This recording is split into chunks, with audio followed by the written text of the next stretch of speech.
Aquesta setmana, des de la Biblioteca La Bòbila, presentem Besòs Mar, de Lluís Bosch.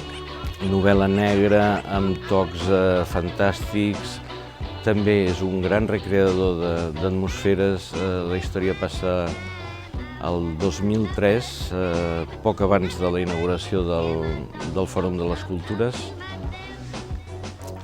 també poc abans del traspàs de funcions entre la Policia Nacional i els Mossos d'Esquadra, i està protagonitzada per un policia que està a punt de jubilar-se.